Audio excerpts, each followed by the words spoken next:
رئیس د امنیت، وزیر دفاع او وزیر داخله چوکۍ د افغانستان د رئیس جمهور په لاس کې نه دي.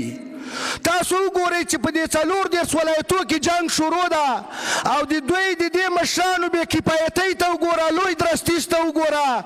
اوس زه 3 زخمیان په ولسوالۍ کې لرم. لوی درستیز د خدای په قهر د ککړ چې دی دا رئیس جمهور ټاکلی ده.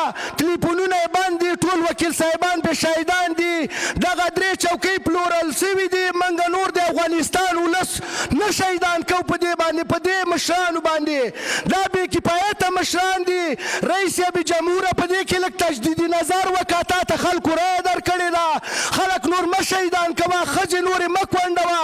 موږ کې دومره کونډې دي چې اوس میړونه ورته نسته، خو ښځې ناستې دي ټولې په کورو کې. نو رئیس جمهوره چې څوک خارجي پاسپورټونه لري دلته تا په موږ باندې مشران کړي دي. ټول افغانستان په سرنوشت باندې دوی مسخرې کوي. وګورئ دغه په افغانستان کې اوس د ازرې ولسوالۍ کې 3 زخمیان زه لرمه. رئیس د وزیر دفاع خواصې هم نسته. مخکې مې ویل چې چوکۍ پلورل سوي دي، اوس هغه زخمیان پراته دي. نو دا به نظام سره څنګه دغه لاس ودرېږي چې دومره بې کفایتي، دومره بې هغه روانه ده. دې کې رئیس جمهوره دې کې تجدیدي نظر وکړه. وزیر داخلې ته دې وګوره. ته کوه چې د هغه وزارت کې دی ناسته دی، هغه د عدلیې او قضایي او یا د معرف وزارت کې ناسته. دا دې کېنولی دا بې مسلکه سړی د وزیر داخله او لوی درستیز خو داسې ده د خدای په فساد ککړ ده.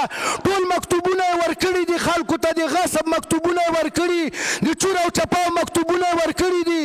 رئیس جمهوره ورځ د قیامت به تا به خدای ته څه ځواب ورکړې؟ دغه شهیدان او زخمیان چې کېږي دغه د دې مشرانو بې کفایتي ده، غفلت ده چې کې. او بل رئیس صاحب دغه موږ په افغانستان کې فساد ډېر شروع ده. دغه اوس موږ تفتیش کمیسیون بررسي کوو او بعضې کمیسیونو رئیسان چې دي د دې ممانعت کوي. د دې تفتیش کمیسیون د فساد سره دوی یعنې مرسته کوي. په بینګو کې ډېر فساد ده او دې باید او رئیس جمهوره دا خو کوی شي که نه چې دا خارج نه راغلي او دلته تا کېنولي دي برګر کسان. دا افغانستان نه شي ساتی دا برګر خواره. پاسپورټونه لري دغلته ټول افغانان هم پې شهیدان کړه. دغه بس چې څوک دغه دوی د دستخطونه باید لغوه اعلان شي. دا څوک چې د خارج پاسپورټونه لري خارج نه راغلي دلته په موږ باندې به هغه کوي، مشرتوب کوي. ځکه خو دغه وطن کې بې نامني راغلې ده. ځکه دغه شهیدان او زخمیان او په بد حالات کې وو چې د برګر خلک راغلي. د برګر خلک افغانستان نشي ساتلی. او زه بیا هم رئیس جمهور صاحب نه تقاضا کوم چې د خدای خاطر وکړه دغه اخري ګیره د هر خواته ګوره هغه راغلی د خاطه که نن یې که سبا یې که میاشت بعد یې که 2 میاشتې بعد یې ولا چې وارې د نجیب غوندې نخرې وګورې همدغلته باید رئیس صاحب جمهوره تا ته هم توطیه برابره ده او د 7 کالو مخکې دا پلان ده.